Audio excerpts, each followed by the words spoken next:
천사의 노래 아름답게 들린다 아름답게 들린다 아름다운 주의 동산 밝고도 화려한 동산에 천사의 노래 아름답게 들린다 아름답게 들린다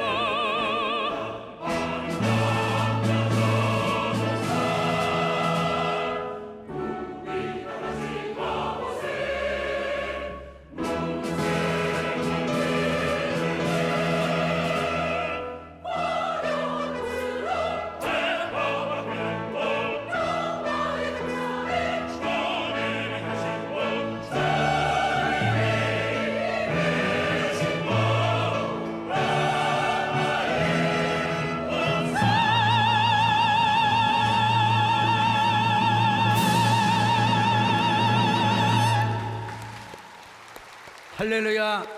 우리 하나님께 영광을 돌려드립니다.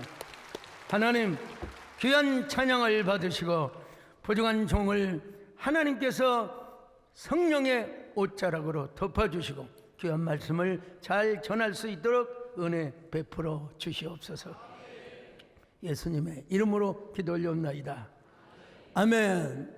제가 어느 날 밤 제가 이미 설교를 했고 책으로 나온 생명나무라고 하는 책을 제가 보면서 야, 이 생명나무에 이런 마력이, 이런 매력이 있네, 이런 힘이 있네, 이런 신비가 있네. 내가 어떻게 이런 설교를 했단 말인가. 저는 생명나무의 신학에 대한 검역을 받고, 우리 성도들 많은 분들이 참석했을 거요. 그 옛날 지금은 은퇴하셨지만 저 유명한 구약신학자인 벵게레멘 교수님, 또 지금 작고하셨지만 김연한 총장님, 서철원 박사님, 또 누굽니까 김길성 박사님들이 다 예찬해서 한 가지 좀 아쉬운 점은 저 너무 멀리 계셔서 우리 정교남 총장님을 모시지 못한 이런 아쉬움이 있긴 있습니다만은 어게인 생명나무 어게인 생명나무를 다시 한번 생각해 봤습니다. 저의 생명나무 컨퍼런스 이 강연을 10,000명이 훨씬 넘는 이런 목사님들이 강연을 들으셨는데요. 어느 날 우리 정권사님이 저한테 오셔가지고 아무 데도 나가지 말고 기도만 하고 출연의 말씀만 좀 집중을 하소.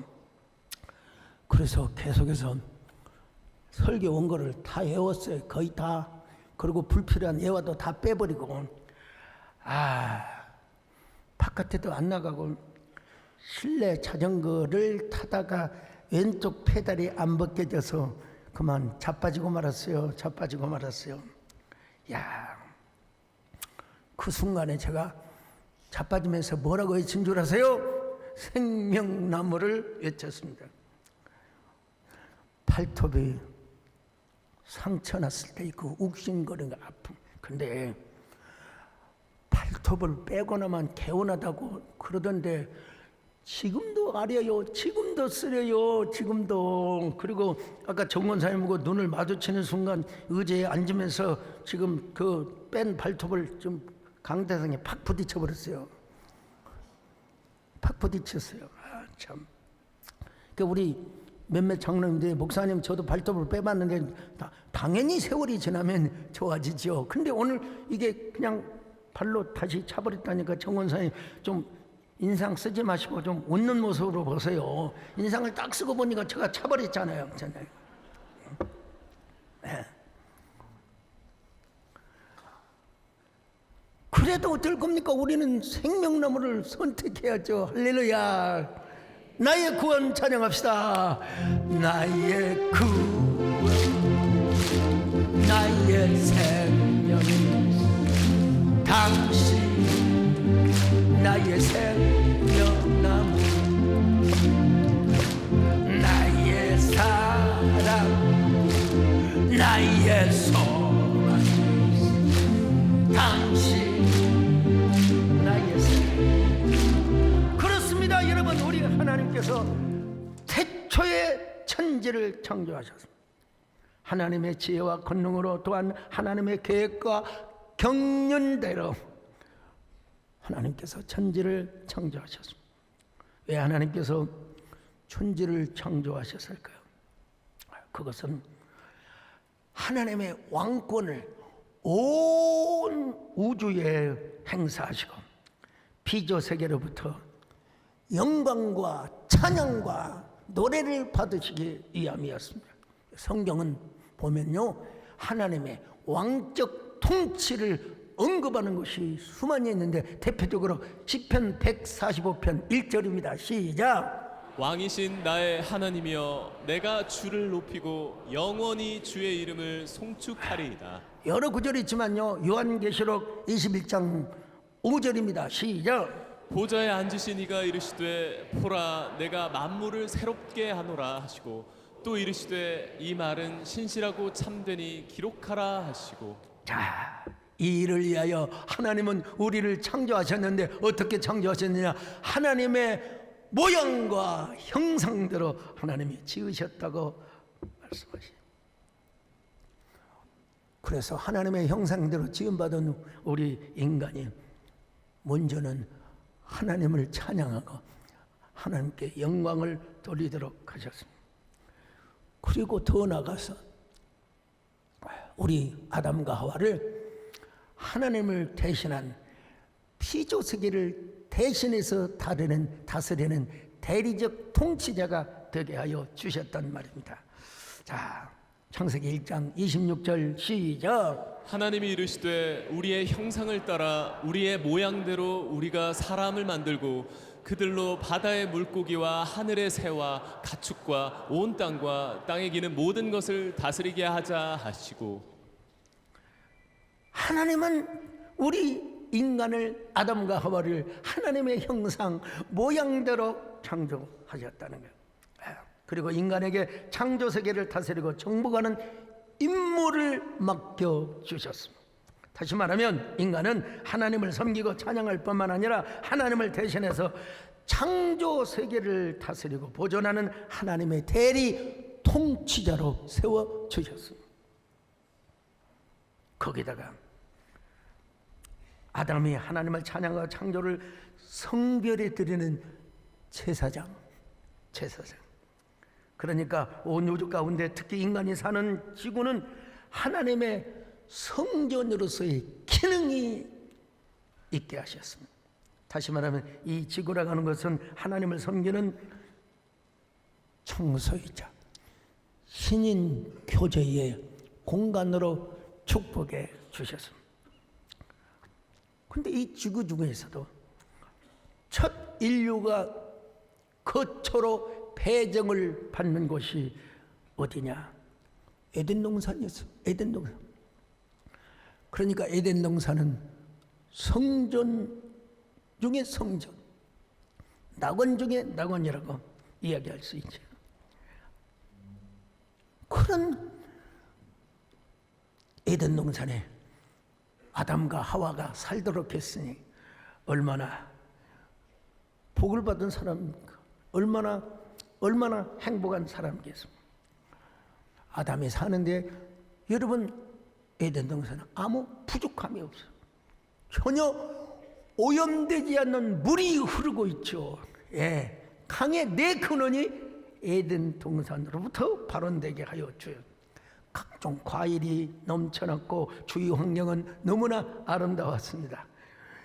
각종 금은 보석이 얼마나 많은, 그리고 모든 짐승들이 바로 아담의 명령과 지혜하에 살도록 하나님이 은혜를 주셨습니다. 자, 창세기 2장 10절 같이 봅니다. 시작. 강이 에덴에서 흘러나와 동산을 적시고 거기서부터 갈라져 내 근원이 되었으니. 자, 창세기 2장 12절 계속 볼까요? 그 땅의 금은 순금이요 그곳에는 베들레헴과 호마노도 있으며 더 중요한 것은 2장 19절입니다. 시작. 여호와 하나님이 흙으로 각종 들짐승과 공중의 각종 새를 지으시고 아담이 무엇이라고 부르나 보시려고 그것들을 그에게로 이끌어 가시니 아담이 각 생물을 부르는 것이 곧 그 이름이 되었더라. 여러분, 아담은 사실 에덴 동산에서 부족한 것이 없었어요. 특별히 여러분, 하나님께서 모든 생명의 근원이 되시고 우리 하나님의 왕이 되어 주셨어요. 황제가 되어 주셨어요. 예. 거기다가 아담은 뭐였습니까? 하나님을 섬기는 제사장이고, 그리고 대리 통치자로 사는 영광과 그리고 책임이 그에게 있었다 이 말이에요.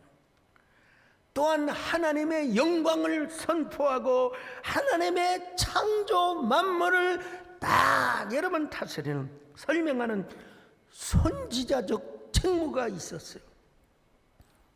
그런 의미에서 에덴 동산은 일 최초의 낙원이요 성전이라고 할 수밖에 없던 것입니다. 에덴 동산은 하나님의 성전일 뿐만 아니라 하나님 나라의 시원이고 시발점이며 그리고 시작이라는 겁니다. 뭐처럼? 모판. 지금도 봄이 되면은 벽실을 뿌려가지고 모판을 만들잖아요. 그 모판을, 그 모를 다시 더 쪄다가 다시 모를 심는 걸 모내기라고 하는 거예요. 그런 것처럼 에덴 동산이 바로 그런 곳이었습니다. 하나님께서 에덴 동산에서 당신의 거룩한 성전과 하나님의 나라의 모판을 만들기 시작하셨습니다. 그리고 거기서 당신의 성전과 하나님 나라를 시범 케이스로 운영을 하시기로 작정하셨습니다. 우리 하나님이 왕이 되시고 인간은 하나님을 섬기는 제사장, 창조를 보존하고 지키는 대리 통치자가 되는 그런 성전으로서의 롤모델, 그런 모판처럼 하나님이 운영하시기로 경륜을 하셨던 것입니다.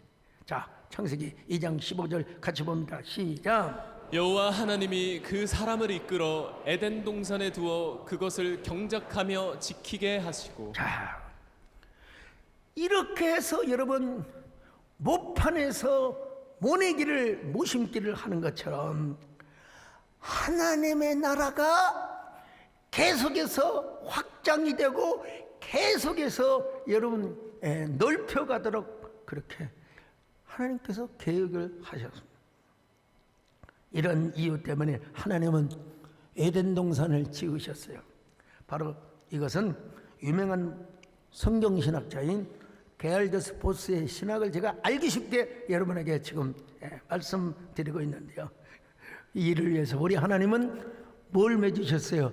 약정, 언약을 맺으셨어요. 이게 바로 첫 언약이라고 하는 겁니다. 첫 언약이라는 거예요. 자, 창세기 2장 16절로 17절 보십니다. 시작. 여호와 하나님이 그 사람에게 명하여 이르시되 동산 각종 나무의 열매는 네가 임의로 먹되 선악을 알게 하는 나무의 열매는 먹지 말라. 내가 먹는 날에는 반드시 죽으리라 하시니라. 이게 여기서 나무 얘기가 나오긴 하지만 사실은 언약의 골자는 뭐냐? 하나님을 왕으로 모시는 거요. 우리 하나님을 주인으로 모시는 겁니다, 여러분. 그걸 지켜나 안 지켜나 보려고 하나님께서 두 나무를 딱 심겨 주신 거예요. 그 두 나무를 통해서 하나님은 당신의 언약 체계를 하셨다는 거예요. 그럼 그 언약의 내용이 뭐라고 했습니까? 하나님을 왕으로 진짜 모신다면 선악과 나를 따먹을 수가 없어요. 하나님이 말씀하셨거든요. 아담아, 선악과 나무를 따먹으면 죽는다. 물론 창세기 2장에서는 이런 내용이 없는 것처럼 보이지만 창세기 3장 22절이면 정확히 나와 있어요. 자, 같이 읽습니다. 시작. 여호와 하나님이 이르시되 보라 이 사람이 선악을 아는 일에 우리 중 하나같이 되었으니 그가 그의 손을 들어 생명나무 열매도 따먹고 영생할까 하노라 하시고. 여러분, 우리 하나님께서 뭐 모든 열매를 못 따먹겠냐? 아니에요. 다 따먹어라, 다 따먹어라. 근데 선악을 알게 하는 나무만 따먹지 말라. 그렇다고 해서 여러분, 이 나무에 무슨 마력적이고 기계적인 능력이 있느냐? 아닙니다. 선악과에 무슨 독극물이 있고 생명나무에 영생을 얻게 하는 그런 능력 자체가 있는 게 아니에요, 여러분. 중요한 건 뭐냐? 하나님의 언약의 효력이 있다는 사실을 알아야 돼요. 죽고 살게 하는 것 자체가 나무의 열매에 있는 것이 아니라 여러분, 하나님의 말씀의 언약 체결에 그런 내용이 있다는 것이라는 사실을 알아야 됩니다. 생명나무는 하나님의 말씀에 순종함으로 얻게 되는 더 높고 변하지 않는 영원한 생명과 관계가 있는 건 사실이지만 그 나무 자체에 영생을 주는 그런 걸로 우리가 봐서는 절대로 안 된다. 선악과 나무를 따먹지 말라는 것도 하나님의 계명에 순종하는 것 자체가 여러분 중요한 것입니다. 하나님의 계명이 생명과 사망, 축복과 화를 결정하는 효력이 있다는 사실을 알아야 됩니다. 아담과 하와가 하나님과 언약 관계를 유지하는 그 길은 뭐요? 바로 하나님 앞에 언약을 지키는 거예요. 언약. 네. 하나님의 말씀에 순종하는 것입니다. 하나님 말씀에 순종하는 그것이 바로 생명의 길이요, 축복의 길이라는 사실을 아셔야 돼요. 그리고 지금 아담과 하와는 완전한 상태로 여러분 영생을 얻어 있는 상태가 아니라는 사실을 알아야 돼요. 그 역시 하나님 앞에 영생을 얻어야 할 존재입니다. 또 이렇게 말하면 이런 질문을 할지 몰라요. 아니, 에덴 동산에서 아담과 하와가 완전한 존재로 지음받았다는데 무슨 영생을 받아야 합니까? 여러분, 하나님께서 만드시고자 했던 그 상태로서는 완전한 상태라고 말할 수 있겠지만, 그러나 지금 아담이 영생을 받은 상태는 아니라는 사실을 잘 알아야 돼요. 하나님은 순종하는 하나님의 백성이 영생의 상급을 주기로 약속을 하셨거든요. 아담과 하와 역시 완숙을 향하여 나아가야 되고 완전한 구원과 영생을 얻어야 할 존재였습니다. 그러니까 지금 아담과 하와는 사탄에게 유혹받을 수 있는 가변적 존재라는 사실도 알아요. 바로 그런 아담에게 하나님은 언약을 체결하셨습니다. 내용이 뭡니까?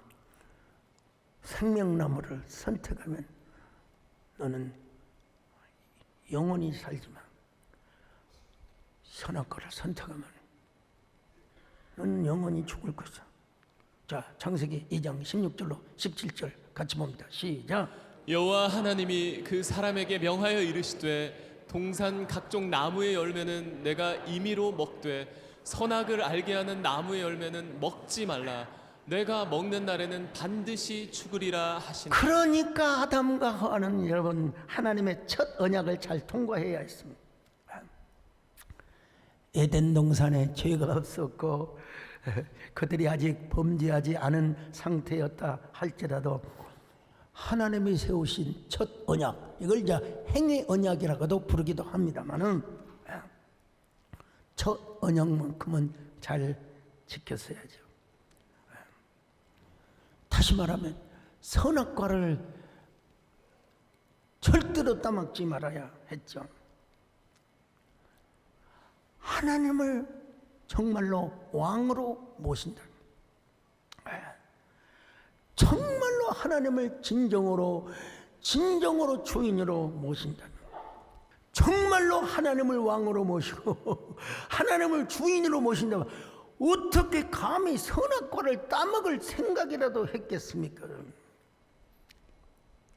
아담과 하와는 항상 생명나무 선악과 나무를 바라보면서 이런 생각을 했어야죠. 야, 나는 선악과 나무를 쳐다보지도 말아야지. 나는 언제나 생명나무를 따먹어야지. 아, 그래야 되는데 이 세상에 하나님의 약속을 붙들어야 되는데, 하나님의 언약을 붙들어야 되는데 이 세상에. 오늘날도 마찬가지입니다. 여러분,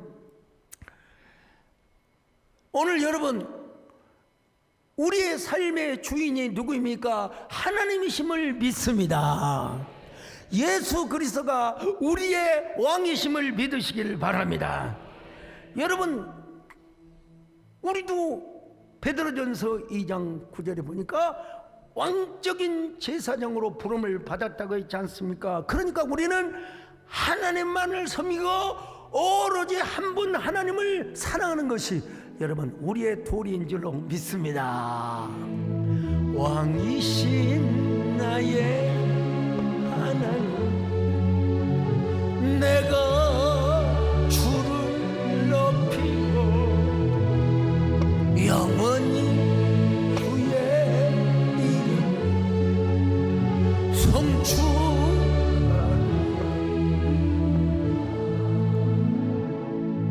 하나님을 왕으로 모시고 그리고 정말 행복하게 살아가는 그것이 바로 행복의 시원이고, 그 장소가 어디냐? 에덴 동산이었단 말입니다.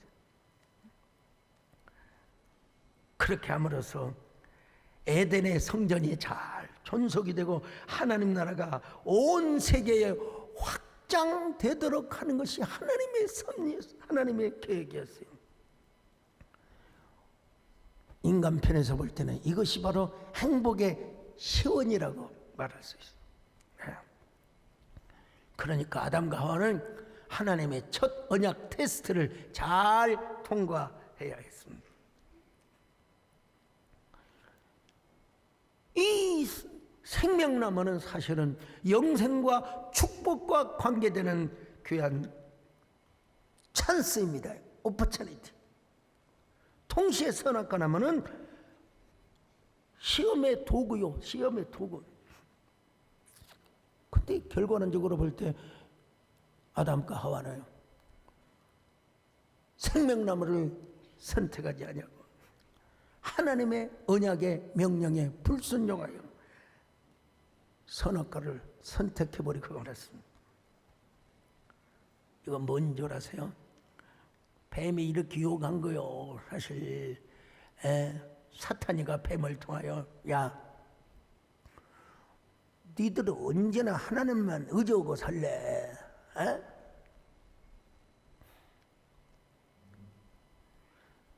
하나님 없이도 니들 얼마든지 살 수 있어. 하나님 없는 독립적 존재로 얼마든지 살 수 있어. 이게 아주 달콤한 유혹이 되어버리고 말았어요. 선악과를 따먹는 그 순간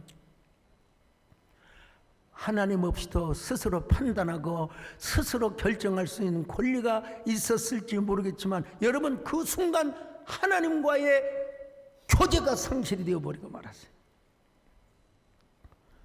그리고 죄악과 온갖 고통에 노예가 되어서 어디로 쫓겨났습니까? 에덴의 동쪽으로 쫓겨났습니다.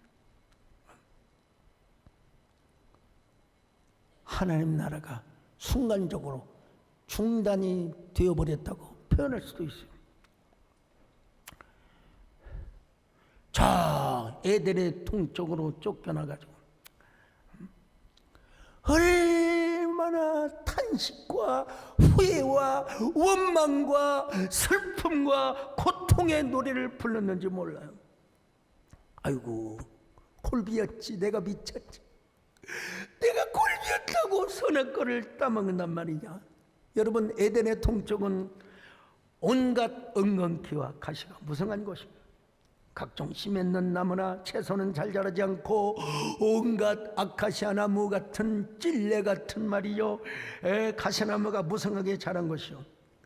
그뿐입니까? 온갖 살육과 분노와 증인과 악의가 가득했어요. 여러분, 가인이 큰아들이 작은아들 세상에 아벨을 돌로 쳐서 죽였다니까요. 여러분, 그것이 어디냐? 에덴의 동쪽이라 이 말이에요. 자, 그 모습을 아담과 하와가 목격을 해야 했으니 그 얼마나 탄식과 후회가 가득했겠습니까? 자, 창세기 4장 8절입니다. 시작. 가인이 그의 아우 아벨에게 말하고 그들이 들에 있을 때 가인이 그의 아우 아벨을 쳐 죽이니라. 이 장면을 잘 현대적으로 묘사한 소설이 있어요. 그게 바로 에덴의 동쪽이라고 하는 소설입니다. 존 스타인백이라고, 노벨 문학상을 받은. 이 에덴의 동쪽이 어디를 배경으로 해서 쓰여진 줄 아십니까? 미국의 사리나스. 발음을 잘할게요. 사리나스요. 이 사리나스는요, 미국의 샌프란시스코에서 아마 제 기억으로 3시간 반, 4시간을 가야 하는 곳입니다. 거기 가면 70마일이라고 아주 그 70마일 동안에 엄청나게 기가 막힌 절경이 있어요. 해안의 절경이 있는데 제가 왜 그곳에 집회를 간 줄 아십니까? 교회도 사실은 적어요. 한인교회가 얼마나 적은지 몰라요. 그럼에도 불구하고 2가지에 제가 딱 제안에 오케이를 했어요. 연합 집회를 합니다. 사리나스에는 모든 교회가 연합으로 집회를 합니다. 또 하나 거부할 수 없는 제안이 있는데 뭐냐? 거기에 존 스타인백의 기념 문학관이 있다는 거예요. 여러분, 제가 글을 쓰는 사람이잖아요. 그래서 제가 그곳에 갔어요. 노벨 문학상을 받은 존 스타인백 하면 제가 혹하죠. 당장 가서 책은 그 전에 읽었고 기념 문학관에 제가 딱 가서 그 한마디에 제가 혹해서 샌프란시스코까지 가서 거의 4시간 자동차를 타고 사리나스에 제가 갔다는 사실. 근데 사실 에덴의 동쪽의 사건은 누구 때문에 이루어진 줄 아십니까? 자, 누구 때문에요? 크게 해야 돼요. 하와. 창세기 3장 6절 같이 봅니다. 시작. 여자가 그 나무를 본즉 먹음직도 하고 보암직도 하고 지혜롭게 할 만큼 탐스럽기도 한 나무인지라. 여자가 그 열매를 따먹고 자기와 함께 있는 남편에게도 주매 그도 먹은지라. 아이고, 이때 아담이 하나님께 물어봤어야죠. 하나님, 아이고, 저의 배필인 하와가 선악과를 따먹고 저도 먹으려고 하는데 하나님 어떻게 해야 할까요? 이렇게 물어봐야 맞지 않겠어요? 의논도 안 하고 세상에 선악과를 같이 따먹고 말았어요. 여러분, 아이 참, 우리 하나님은 우리에게 어떤 트라이얼, 테스트, 또 트레이닝, 연단 이런 걸 주시지만 결코 템프테이션, 유혹을 주는 분은 아니에요. 유혹은 누가 주느냐? 유혹은 항상 간교한 마귀, 악한 자 마귀가 우리에게 주는 거예요. 원망, 불평, 회유, 의심, 교만 뭐 이런 것들 다 생명나무가 아니라 여러분 선악과 중심으로 살도록 우리를 유혹해요. 그 의심과 불평을 어떻게 한다고요? 전념을 시킵니다. 전념을 시켜.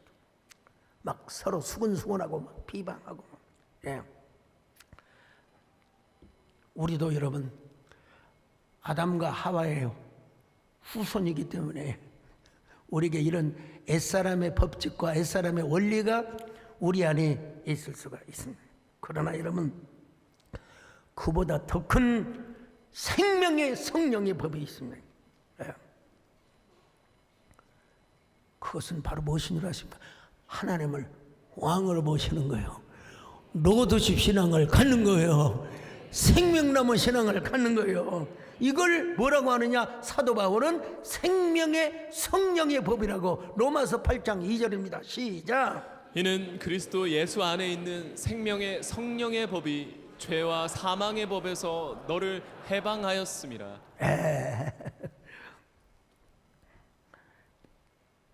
나중에 드리는 말씀이기도 합니다만 노아가 참 우리 장로님들 저는 술을 못합니다. 저하고 와인 한잔 할 생각하지 마세요. 저는 일단 막걸리 같은 거 있잖아요. 반 잔을 먹으면 마실 수는 있어요. 저는 어떤 분들이 이렇게 뭐 좋은 뭐 산삼주 사실 다 우리 유성원 양념에 다른 사람 좋은 일 하는 거지 저는 마실 수가 없어요. 마셨다 하면 심장에서 알코올 쇼크가 나가지고 좀 못 마십니다. 못 마시는데 노아가 굉장히 알코올을 잘 받는 체질이었던 거예요. 풍년이 들어가지고 풍년이 왔네 하면서 포도주를 진탕 마시고 술 먹으면 열이 올라오나 보죠 아마. 그래가지고 옷을 활라당 벗고 소위 말하면 아마 빤스까지 벗어버렸나 봐. 근데 이 모습을 보고 함이 아이고 우리 아버지가 세상에 알몸을 드러내시오고 온 동네를 까발리고 다녔어. 조카들 말이야 친척들 말이야 다 까발리거든. 근데 여러분 셈과 야벳은 아버지의 수치를 잘 가려주고 그리고 장막에 못에다가 드렸습니다. 결과는 어떻게 됐어요? 함은 저주를 받았어요.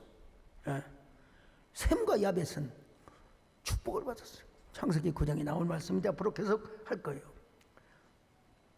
노아가 어떻게 자기 자식과 자기 손주를 가나안을 저주하고 싶어서 저주했겠습니까? 여러분 성령의 감동 때문에 그렇게 됐겠죠. 쉽게 적용하면 셈과 야벳은 생명나무를 선택한 사람이고 함은 까발리고 다녔어요. 선하게 지식을 그냥 까발리고 다녔어. 다시 아담과 하와로 올라가는 아담과 하와는 얼마나 탄식하며 얼마나 후회했을까. 내가 꼴비였다. 내가 미쳤지. 내가 왜 선악과를 따먹어. 에이 우리 이장님만 오면 에이씨 하는 거냐.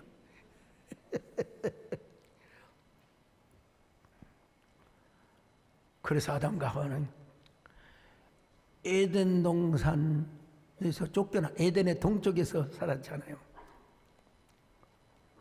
낮에나 밤에나 생명나무를 그리워하고 갈망했습니다.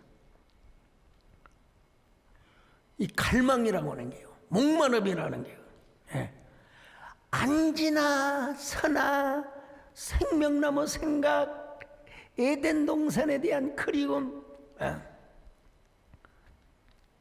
그리고 에덴 동산에 가지 못했어요. 아담과 하와는 에덴 동산을 생명나무를 사모하고 그리워하는 그 갈망을 후손들에게 남겨주고 죽었습니다. 물론 하나님께서 두 번째 언약, 예수 그리스도가 다시 온다는 언약을 주셨습니다만, 예수 그리스도가 이 땅에 제2의 아담으로 오셔서 제2의 생명나무로 오셔서 우리의 모든 죄를 용서해 줄 것이라 우리는 그 예수님을 믿고 오늘 우리가 이 자리에 온 줄로 믿습니다. 그리고 에덴으로 다시 돌아갈 수 있는 그 길, 그 웨이와 시스템을 우리 하나님이 허락해 주셨다. 아담과 하와가 선택하지 못한 그 생명나무. 우리는 예수 그리스도를 믿는 사람이고 예배하는 사람이고 오늘 성가대가 오늘 여러분 함께 노래했지 않습니까? 아름답다 저 동산. 여러분, 아름답다 저 동산 우리 다 같이 가보세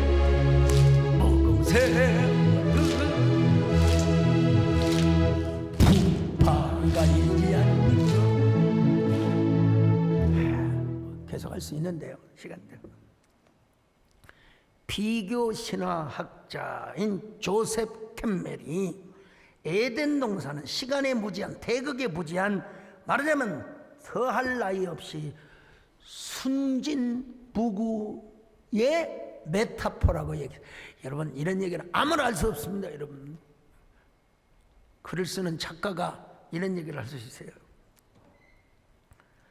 에덴 동산의 주인공이었던 아담과 하와는 시간도 인지하지 못했으며 너와 나라는 대극도 인식하지 못했던 순진무구, 순진무구 순진무구, 이러한 에덴 동산을 신학에서는 원형이라고 해요. 원형.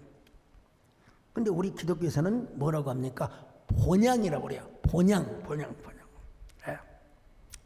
근데 아담과 하와가 이 본향에서 쫓겨났어요. 본향에서 쫓겨났어요. 인간은 그 원형을 상실하게 되었어요. 철학자 하이데거, 실존주의 철학 하이데거는 원형을 상실한 인간 존재의 본질적 구조를 뭐라고 하냐? 소지, 걱정이라서 걱정.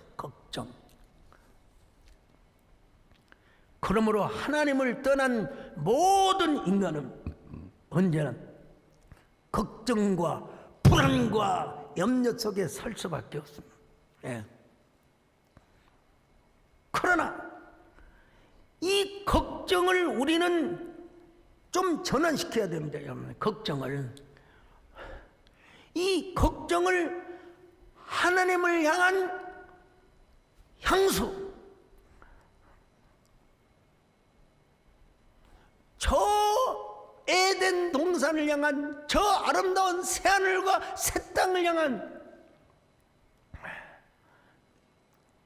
향수로 우리가 성화시킬 수 있어요. 얼마나 멋진 표현입니까? 향수. 예. 우리 하나님은 우리 인간에게 두 가지 선물을 주셨어요. 두 가지 선물. 첫째는 언어.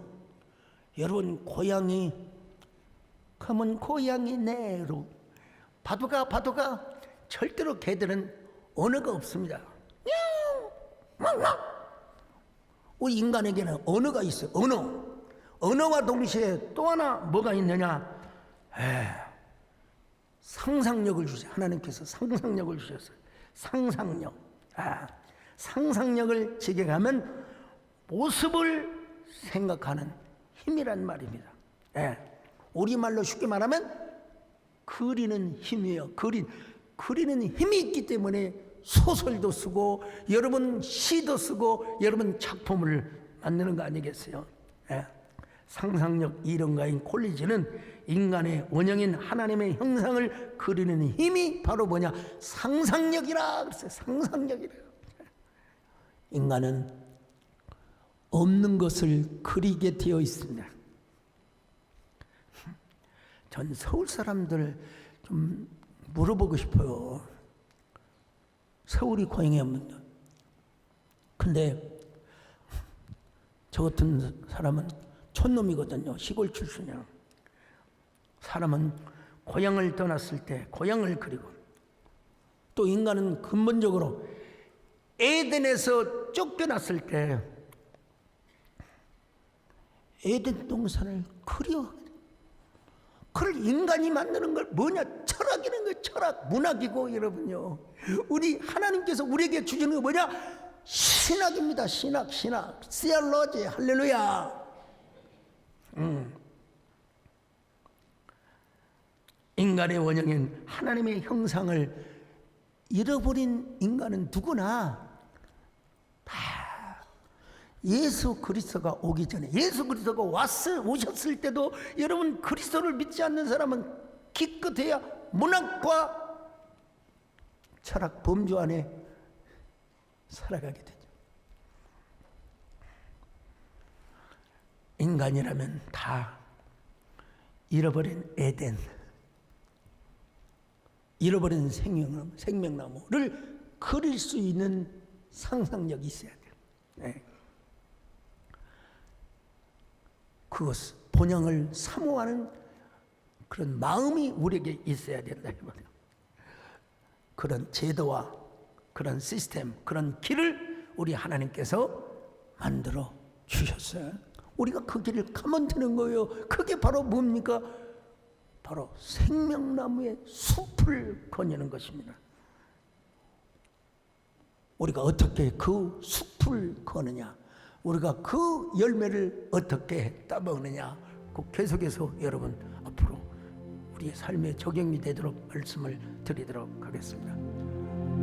나의 구원, 나의 생명, 당신 나의 생명과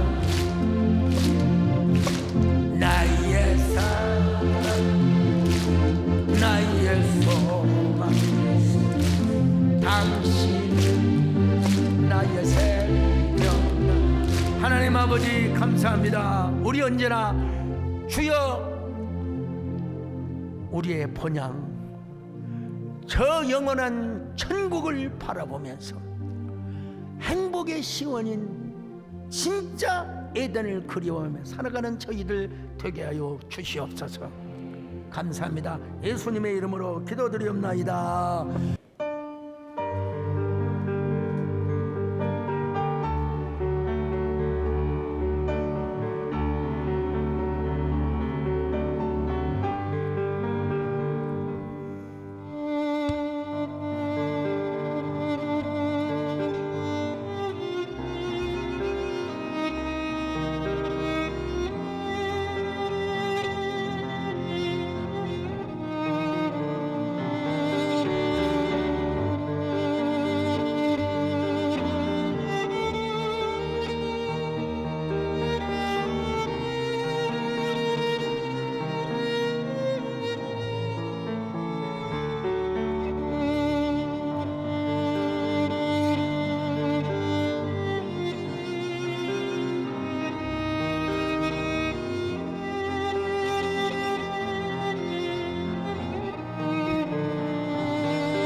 감사합니다.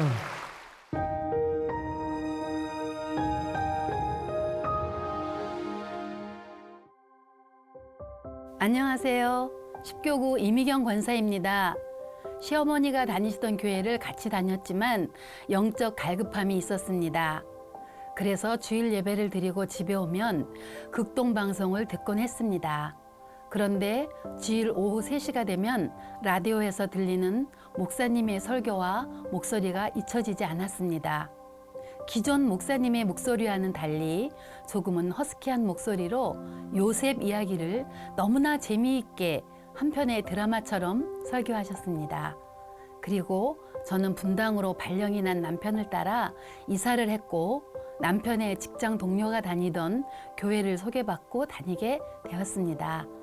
그 교회가 세이덴 교회였고 라디오에서 흘러나오던 목소리의 주인공이 소강석 담임 목사님이셨습니다. 이렇게 기막힌 우연이 있을까? 그때는 신기하게만 생각했지만 지금은 우연이 아닌 하나님의 강한 인도하심이었음을 깨닫게 되었습니다. 그리고 몇 년 후 직전 프라미스 콤플렉스의 성전 건축이 시작되었고 저는 교회 건축이 시작되기 전 그 땅을 밟으며 하나님이 주신 프라미스 콤플렉스의 언약의 자녀로 저의 자녀가 자라기를 기도했습니다. 자녀를 위한 기도는 결코 땅에 떨어뜨리지 않으시는 하나님의 응답으로 프라미스 콤플렉스 언약의 자녀로 자란 제 아들은 하나님 은혜로 서울대 의대를 졸업하고 교수로 재직하고 있습니다. 2025년 블루타이드 올라타기라는 주제로 열린 작년 여름 수련회는 제게 특별한 의미가 있습니다. 세이덴 교회를 다니기 시작하면서 저는 한 번도 여름 수련회를 빠진 적이 없었습니다. 그래서 처음 참석했던 여름 수련회를 잊을 수가 없습니다. 성도들을 태운 20여 대의 버스가 대관령 언덕길을 굽이굽이 돌아갈 때는 마치 출애굽하여 가나안으로 향하는 믿음의 행군 같았습니다. 해마다 8월이면 3박 4일의 일정으로 삶에 지친 영혼에 다시 생명의 은혜를 공급하며 성령 충만한 마음으로 일상을 다시 시작할 수 있었습니다. 목사님의 한 말씀 한 말씀을 조금이라도 더 가깝게 듣고 싶은 거룩한 욕심으로 예배가 시작되기 전에 몇 시간을 문 앞에서 기다리던 성도들의 모습이 생각이 납니다.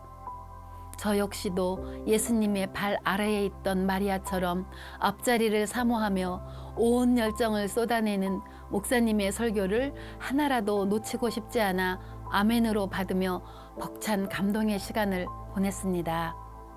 사명에 지칠 때면 생명보다 귀한 것이 사명이라고 목이 터지도록 부르짖는 목사님 말씀을 기억하며 로드십 신앙으로 다시 생명나무를 붙잡았습니다. 하지만 당연하다고 생각했던 것이 결코 당연하지 않은 하나님의 깊은 은혜였음을 저는 올해 수련회를 통해 더 절실히 깨닫게 되었습니다. 몇 년 전 남편의 직장 때문에 인천으로 이사를 간 저는 교회까지 2시간이 걸리는 거리를 오가면서도 목사님의 설교로 전해지는 말라기 말씀을 기대하며 수련회에 집중했습니다. 그런데 올해는 담임 목사님이 이번 수련회를 잘 마칠 수 있게 해달라는 기도 제목만을 적으며 더 간절하게 기도했습니다. 화상의 상처가 아직 회복되지 않은 상태로 온몸의 진액을 모두 쏟아부은 듯한 진정성이 설교마다 느껴져서 편안히 자리에 앉아 은혜 받는 마음조차 죄송했습니다. 한마디 한마디에 온 힘을 실어 전달하시는 목사님의 진심이 고스란히 와닿았고 몇 년 전 여름 수련회에서 요로결석의 고통을 참으시며 말씀을 전하시던 모습이 떠올라서 눈물이 났습니다. 어느 때보다 무더운 폭염으로 세상이 뜨겁게 들끓고 있을 때 성령으로 뜨거운 말라기 말씀으로 성도들은 시원한 은혜의 블루타이드에 올라타는 축복을 누릴 수 있었습니다. 성도들을 위해 아낌없이 주고 싶은 사랑의 마음으로 축복의 말씀을 부어주신 목사님께 감사와 존경의 마음을 전하며 이 소중한 시간을 허락하신 하나님께 모든 영광을 올려드립니다.